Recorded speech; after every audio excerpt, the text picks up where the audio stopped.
Hey guys, so I wanted to give a part two to this video. I guess you can call it a part two. During my last video, toward the end, I talked about 30 years, what happened this year, 30 years ago. And if you want to see that, you can find it on the videos where I talked about the end times. And then I said 30 years ago this week, I was talking about how coincidentally I prayed and made a wish and it came true, but it actually wasn't what you expect. And then so on and so forth. So you can watch a video and check it out. But right now, it's kind of a part two to this because I'm going to tell you what happened afterward when all that stuff went on and I went homeless. And then after I got back off the street, something very weird happened. It happened in the early, mid-90s, and it went on for about 20 years, believe it or not. And not a whole lot of people know about it, but it is becoming more and more popular today. And I've done actually 2 shows about it. And it's called gang stalking. And it's something that is very hard to believe. But once I tell you the things that went on, you might just have a second look at it. And now we interrupt, disrupt, and crash this station. The man fighting for peace, his legacy, truth in a sea of stupid. Filtered for your sarcastic enjoyment, Ghost Getter. Cynthia Verbeff is moving. Her home, she says, has become a house of horrors. I feel that I've lost my mind. I've lost my life. Incident reports from law enforcement tell the tale. Numerous break-ins at the address. Vandalism to her car, her motorcycle, her computer. Verbeff believes she's being targeted. Everything. They just went through everything. But sheriff's detectives had little to go on because the vandals, though often destructive, stole nothing. Even from her portable safe, drilled into and torn apart, the contents, the jewelry, remained untouched. Verbeff says her troubles didn't start until she met these 2 men. One would become her ex-boyfriend. The other was his partner in a San Antonio pain clinic, Dr. John Hall. Very first time I met him, we went to his house on 4th of July. And he told me that because I was already there in his house, I would be the next victim, that I was going to be stalked. Verbeff found the doctor's prophecy to be correct. She suffered months of oddness. Coming in through the front door, and I touch the doorknob, and it just falls into pieces. Lights left on, doors open, furniture moved, her clothes dryer disassembled. Her friends say they noticed the strange happenings. They tell the I-Team they even witnessed a gas oven left turned on. As soon as you walk in the house, you'd smell gas in the house. So the whole house smelled from gas. So immediately turned it off and opened up the doors. But, I mean, that thing doesn't just turn on by itself. I was inundated with harassment. Just absolutely inundated with it. I would be told what I did that day, what I did the day before, where I went, what I had to eat, what I was wearing currently, where I was sitting in my apartment. Gang stalking itself, they have elevated themselves to technology. So this is something that's been going on before the age of Facebook, Twitter, those other social websites. They just now have gone into those areas. There is video of this all over YouTube. And I had to cut it short because this was a 23-minute video alone, but there is 2 hours, 3 hours, short videos, long videos, and it's a lot to go through. And the interesting thing is when I go on YouTube, this is something I discovered on YouTube, that is. I didn't know. I thought it was just me. I know I'm not losing it, but especially since I got videotapes and now I have the evidence. I've set traps and certain people fell through it. I've had witnesses and several things like that. So I think it was more of a spiritual thing. It turned out to be more of a spiritual thing because when I started to more toward prayer and more toward using scriptures to attack back at it, it seemed to have worked because a lot of this disappeared. But the interesting, like I was saying, when you look more on YouTube at it and videos, it seems like more and more of these are popping up through the years. Over the last 5 years, I think I've been doing shows about it. Well, I did 2 shows, and I've talked about it off and on. It started out with just a couple of home videos, and then it went to news, and then next thing you know, there's people doing shows about it, and now it's exploded on YouTube. So I thought it was pretty interesting. Now here's the story, and this is going to really freak you out. I'm trying not to do this very long because we're talking 20 years full of stories. Now, like I was saying in the other video, when I got back off my street problem for almost 2 years, about a year and a half, 2 years, I remained friends, sort of, with my ex. Now, I tried to make amends with a lot of other people, because, her and the family and everything, because I realized through that time that a lot of the damage done was because of me. I realized that the cause was not them but me. I had a lot of anger issues. I had a lot of resentment, and I had a lot of your fault attitude. I had a lot of anger issues toward them because of what I was going through. And then over time I realized, you put yourself in this situation. This is your fault. So if you want to get out of it, you're the only one that has to do it. But anyway, I'll leave that for the video documentary I'm trying to make if I get a decent camera. I decided to scrap the other one because it just didn't turn out well. I needed motivation as well to get back on my feet, to push myself, to be determined, to not give up, to be persistent, to try and try and try. And there were a lot of things I went through to keep myself in the position and not go back to where I was. I had to walk 3 miles, and I've tracked it when I was doing my documentary. It was almost exactly 3 miles from the apartment I lived in to the job that I had. And I had to walk. I had to get up 2 in the morning to walk, to be there at 3 in the morning. And I had to be out the door by 2 a.m. If I wanted to get there. So, and sometimes it rained really hard, and sometimes I was sick, and I remember I had ulcers throwing up on the side of the service road of the highway in the rain. And I remember thinking to myself, you can either move forward or go back and go into the place where you were before, or you can push and be persistent and keep trying. You have a choice. And I decided to move forward and go to work regardless of how I felt and what I was going through, and I pushed along and got through it. So I needed the motivation. I've did what I could to keep that motivation going. I had photos on my wall of my bedroom, of my crummy apartment, and the apartment was like a downstairs living room, and that pretty much was it. Kitchen. Then you go up these stairs, and you had a bedroom with no door. It was like a loft, and then there was a bathroom up there. But in that bedroom, I had pictures on the wall of past friends, including my ex.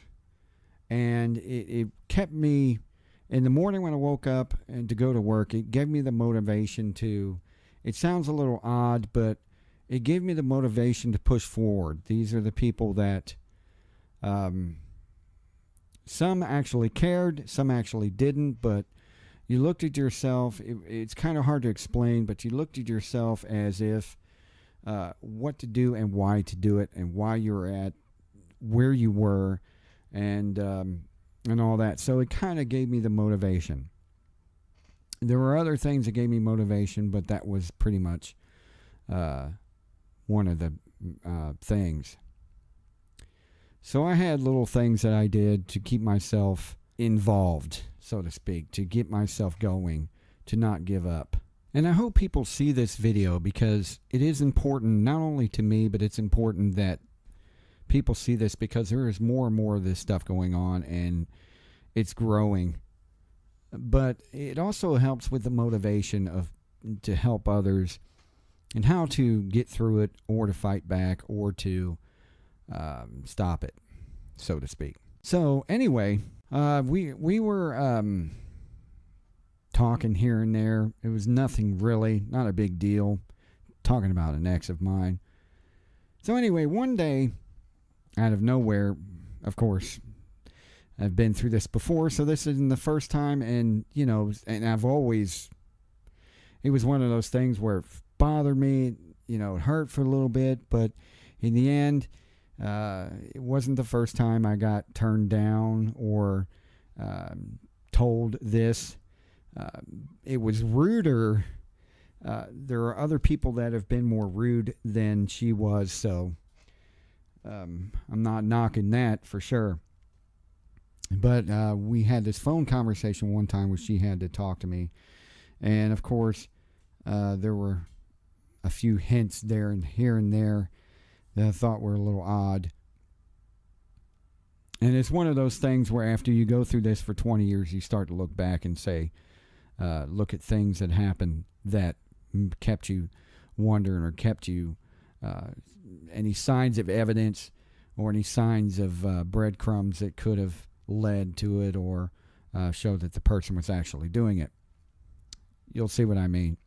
But there was a phone call that I talked to her, and I didn't have a phone at home, I don't think, at the time. I was, bakery assistant, just a person working the bakery clerk, so I didn't make much money, couldn't barely afford to pay my apartment, and couldn't barely afford food. And I did have another girlfriend at the time, but she didn't live there. Not until later on, when she moved in. But and she couldn't drive. She had epilepsy, so this definitely was not her.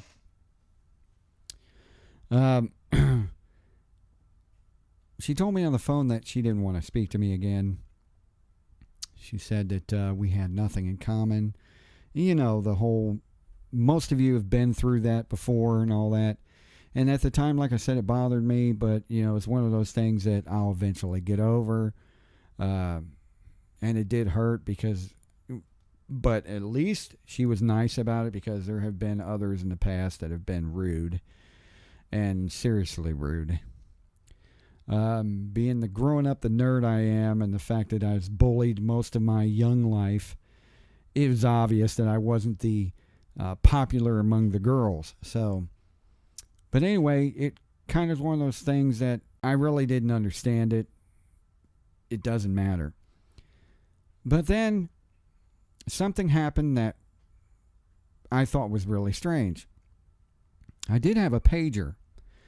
And because I didn't have a phone and I had a pager, people would call me on the pager when they needed me and things like that. And I would go to the payphone at the apartment complex and call whoever. I started getting numbers on this pager. I thought it was really odd. It was strange numbers and things like that. But the numbers signified something that we used to do when we dated. And of course, having a pager back then is it was dirt cheap. Like some places, remember, had like $1 a month. If you buy the pager, it was like $1 a month. So it was pretty cheap, cheaper than phones anyway. But when we were going out, when we were, a thing for 2 years, I'll call it a thing, we had this deal we did where when we would talk on a phone, mainly a touch-tone phone, she would dial numbers as she was talking to me, and they would be letters spelled out. It was almost like coded, like a Morse code, but there would be numbers and letters that she would press. And I would do the same back to her, only she knew the words and only I knew the words. But they were certain numbers, and they spelled out words. And I would punch in certain numbers, and they'd spell out words. Well, I started to think about that, the odd numbers I was getting, and then I would take a piece of paper, and I would look up the numbers, and they were actually spelling out words. Really strange. But the only person who knew this was her. The only person that I knew about it, well, it was her and I, unless she told somebody, but I've never said anything to anyone. The more these things started to happen, the more I didn't say anything until they did happen. You understand what I'm saying. But I started to get those numbers, and I thought they were really odd because they were actually spelling out words. And they're actually spelling out the words that she would do when we were a item, which was really strange. And I thought, okay, well, maybe she's changed her mind. And well, I thought it was weird. And I said, okay, when this person's made their mind up, they made their mind up. So I don't know, it was really odd. But then, it kept happening more and more. So I called back to find out what was going on. Of course, I got the chewing from her brother, and I tried to explain it. And I said, you know what, never mind, forget it. But then something really odd started happening. When I started to ignore it, more and more things started to happen, and then it started to rise. I started getting calls at work. Not just ironic calls, but calls where like customer with her name, she has a very odd first and last name. Well, not odd, it's not bad, but a first and last name that is not common. It is not a common name that everyone has, like Mike Johnson or Bill Jackson or something like that, or, things like that. It wasn't a common name. But I would get at work, customer with her name, you have a phone call in the front. So I thought I would stop in my tracks when I'm at work, and I'm thinking, oh, this is really strange. So, and the one point when it happened, I froze and didn't go to find out if they actually showed up to see. So, things like that started to happen. So I would find out. I would try to find out. But the more I tried to find out, the more I was accused of doing stuff to her, which I didn't, but I was accused. And the more you have stuff happen, the more you try to figure it out, the more you try to get answers. It was sort of like someone playing with you, so when you go after them or fight back, then they can say, look, he's stalking me, look, he's coming after me, look, he's doing this, look, he's doing that. Brilliant move, by the way. But the brilliance didn't last forever. I started getting strange things happening in my home. The video I showed you earlier with the news reports, these were the things that were happening to me. Come home one time with my nephew, and the gas stove was on. Each burner, I had 4 burners, and each one of them were turned on high, and the pilot lights were out. All 4 burners were on, and we didn't notice them at first, but then he started to get a headache, and I started feeling a little messed up, and then he realized the 4 burners were on the gas stove. Same thing that happened to this woman in the news story, which when I saw that, I was in shock because I thought I was the only one. Lights would be on, doors would be open that wouldn't be open, things like that. And I thought maybe there was something wrong with me. I was going crazy, whatever. But then what pointed the finger in her direction and triggered everything is I had a box, a huge box that I always kept with me, that I've collected stuff over the years in this box. It's a cardboard box, nothing big.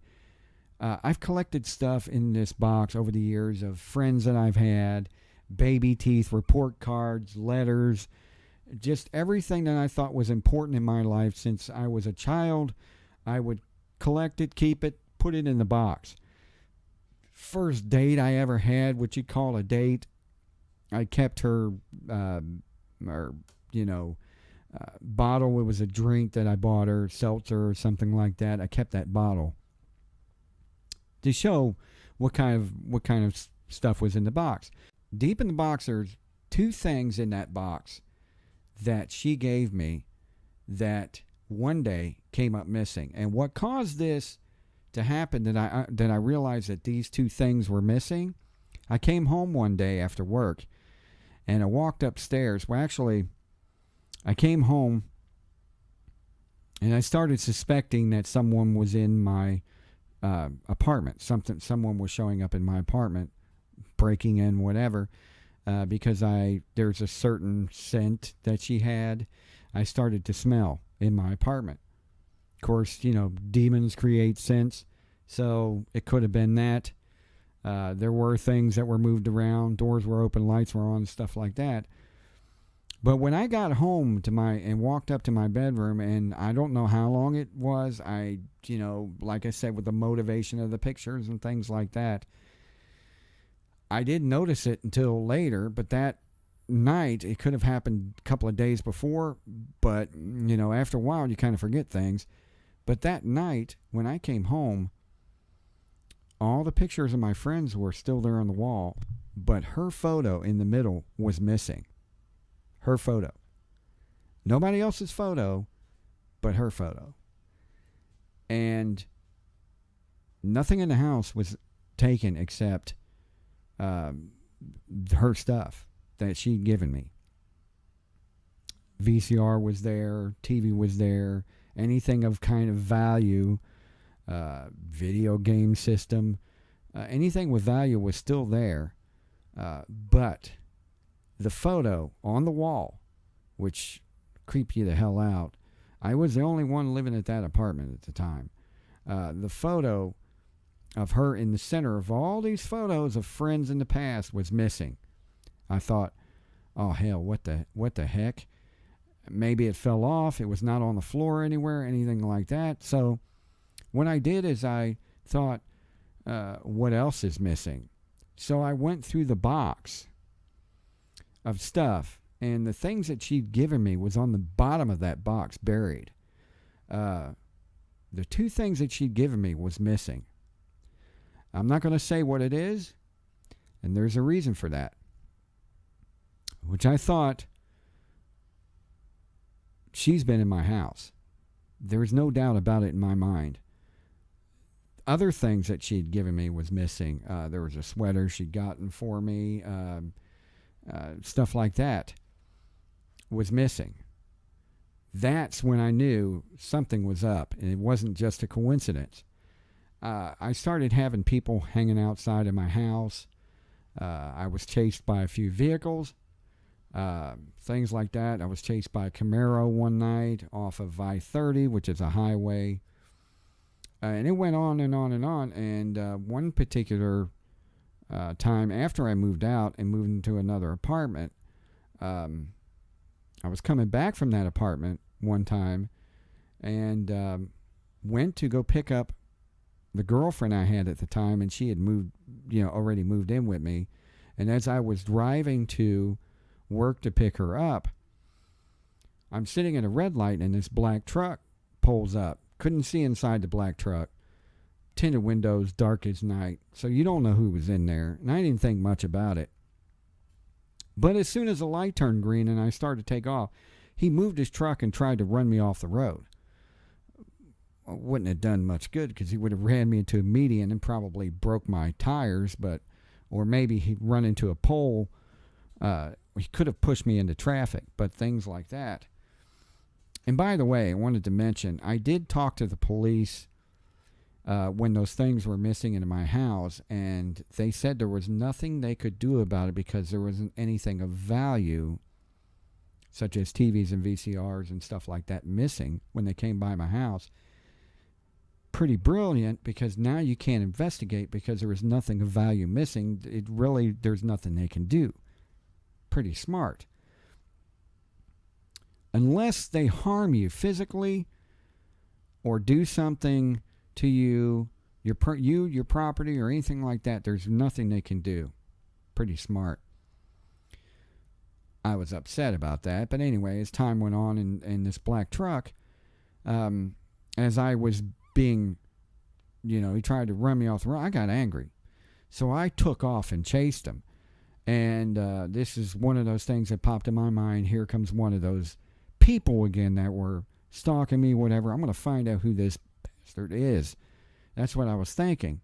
So I chased that truck a good maybe 8-10 miles down Beltline Road, down Rowlett Road, into Rowlett Road where my ex was living, turned down the street where she lived.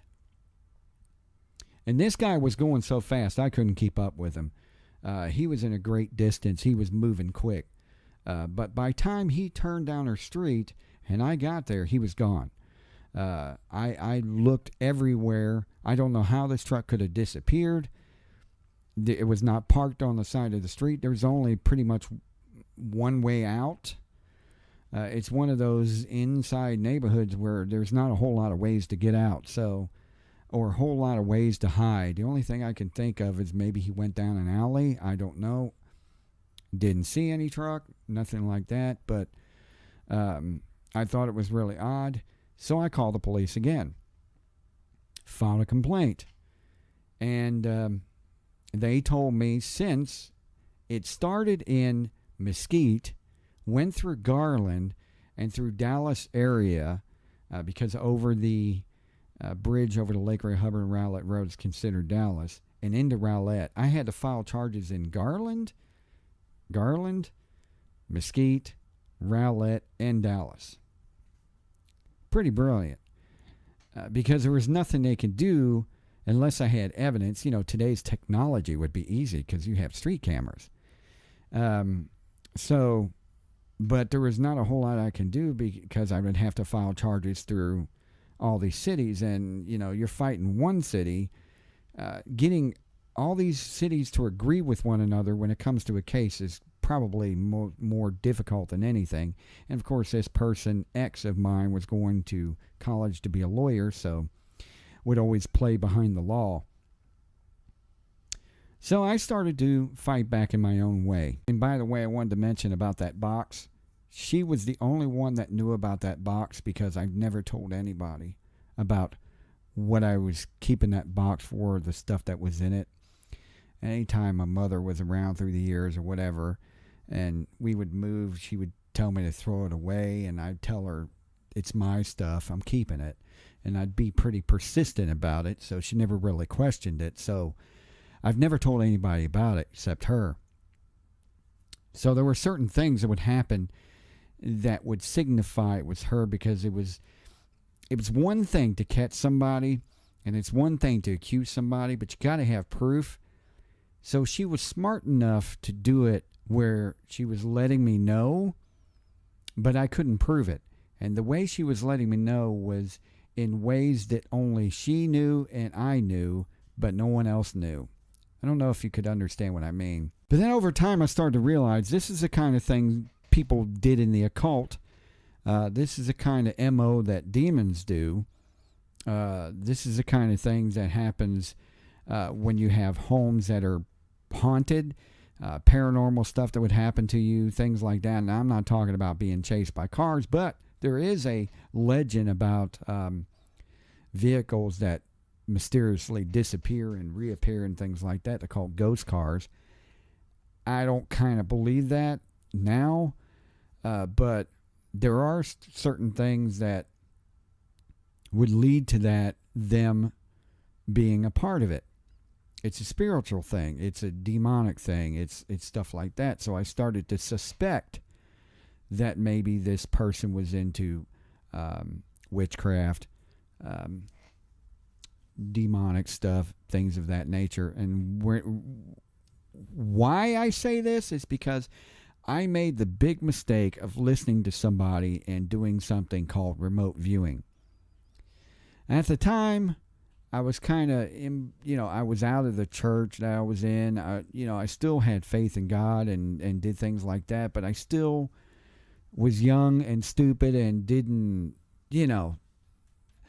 but I did remote viewing. And this is what tells me that remote viewing works. There are certain things I did because, they said, well, if you do this, and you know how remote viewing works, it's kind of like meditation where you put yourself in a place and you're actually there. You can actually take your soul or spiritual self and go to another place and be there and actually be there and see what other people are doing, things like that.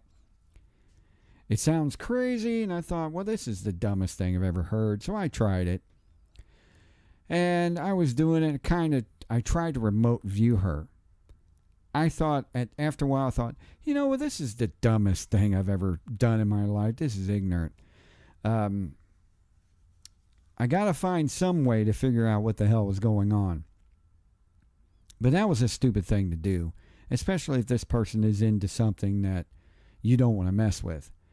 And the reason I say this is because at the time I had my nephew and a friend of mine call her and try to get answers. I wouldn't get them from her personally because they would hang up and, accuse me of this and that. Of course they would. They wouldn't listen to me. But I started to get things like she would answer the questions that I was asking when I was remote viewing. And she said, I know he was in my room because I've seen him remote viewing. She said, and the answer is yes, no, this, that, and such and such. And I thought, okay, this person has to be into witchcraft because she knew exactly what was going on when you're remote viewing, and that's not supposed to happen. So this person has to be having something following her or following me.